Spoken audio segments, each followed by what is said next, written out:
جی السلام علیکم سر، کیا حال چال ہے؟ ٹھیک ٹھاک ہیں آپ دوستو؟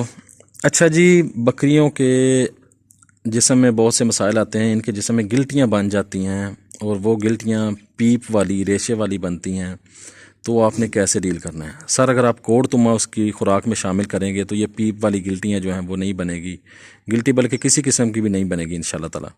ٹھیک ہے، تو آپ اس کو جو ہے وہ لازمی رکھیں، کوڑ تما ان کی خوراک میں لازمی شامل رکھیں. کوڑ تما شامل رکھیں گے تو بکریاں جو ہے وہ فٹ رہیں گی. ان کے ونڈے میں کوڑ تما جو ہے روزانہ 1 چمچ ایک بکری کو جو ہے نا وہ ملا دیا کریں. اچھا، اگر بن گئی ہے تو آپ نے کیا کرنا ہے سر یہ اس کا حل ہے، میں آپ کو بول کے بتا دیتا ہوں. آپ نے کرنا ہے کہ گلٹی کو کاٹ کے پیپ نکال دینی ہے، اور اتنے اچھے طریقے سے نکالنی ہے کہ اس میں ذرہ بھر بھی نہ رہے.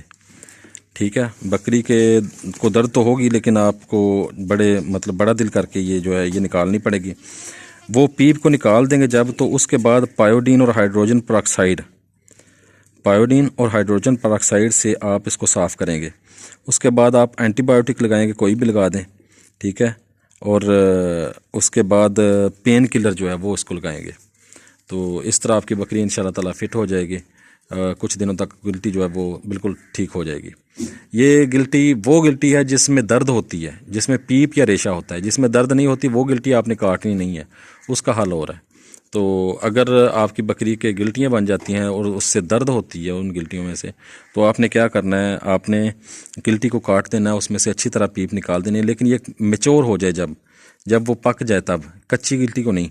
جب وہ پک جائے، اس کا درد ہوتی ہے، تو آپ نے اس کو گلٹی کو کاٹ دینا ہے.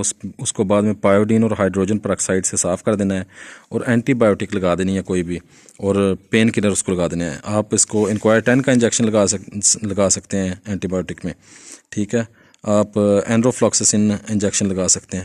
ٹھیک ہے جی، امید ہے آپ کو میری ویڈیو پسند آئے گی. اللہ حافظ.